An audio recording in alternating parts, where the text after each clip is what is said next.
Kufuatia ajali ya ndege ya Air Canada Express katika uwanja wa ndege wa LaGuardia mjini New York, Bodi ya Kitaifa ya Usalama wa Usafiri NTSB imeanza kuchunguza tukio hilo ili kubaini matukio yaliyosababisha vifo vya marubani wawili.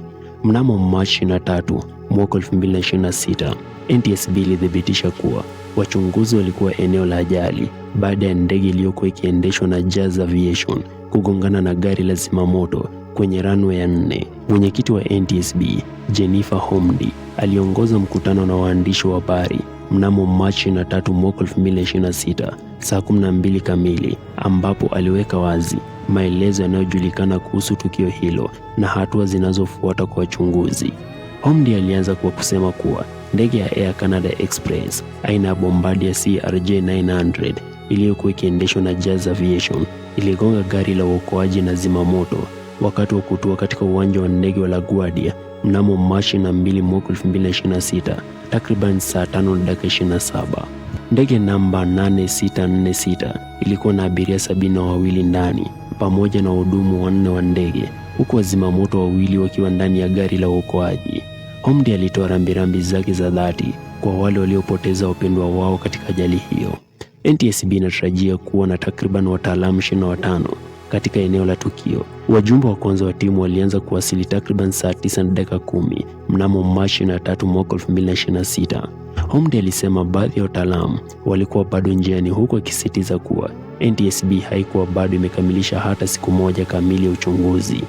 Nadhani hilo ni muhimu kwa sababu kuna maswali mengi na ninaelewa kuna maswali mengi. Nimesikia kuhusu udhibiti wa trafiki ya anga, mnara wa udhibiti, mawasiliano ya udhibiti wa trafiki ya anga, gari hilo. Maswali mengi na najua nanyi mna maswali mengi, lakini nataka kuweka matarajio, alisema Homdi.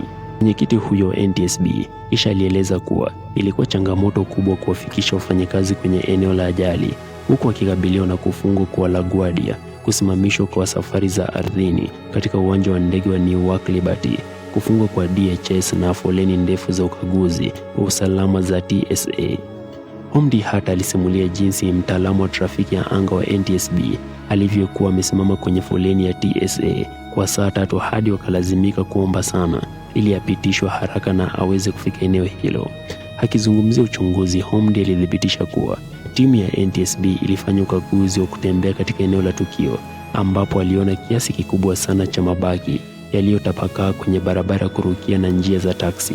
Zaidi ya hayo, mkia wa ndege hii uko chini, na ili kufikia kinasa sauti cha chumba cha marubani yani CVR na kinasa data za ndege yani FDR, mamlaka ya bandari na wahudumu wa dharura walikata shimo kwenye paa la ndege, wakashuka ndani na wakaweza kuvipata kwa ajili yetu, alieleza Homdi.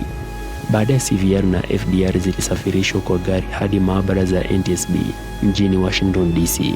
Ilithibitishwa kuwa CVR haikuharibika na FDR itachunguzwa mnamo Machi 4 mwaka 2026. NTSB pia imeanza kukusanya taarifa kuhusu idadi ya wafanyakazi wa udhibiti wa trafiki ya anga waliokuwa kwenye mnara wa udhibiti, mafunzo ya mawasiliano, na inatafuta kupata data kutoka kitengo cha zimamoto na uokoaji. Akijibu uvumi uliotolewa na vyombo vya habari kuhusu idadi ya wafanyakazi katika mnara wa udhibiti, Homdi alisema kuwa taasisi hiyo inashughulika na ukweli na haifanyi ubashiri na itatoa taarifa kuhusu swala hilo mara baada ya kuthibitishwa. Kando na NTSB, waziri wa uchukuzi Sean Duffy amesema kuwa uvumi kuwa kulikuwa na mfanyakazi mmoja tu katika mnara wa udhibiti sio kweli.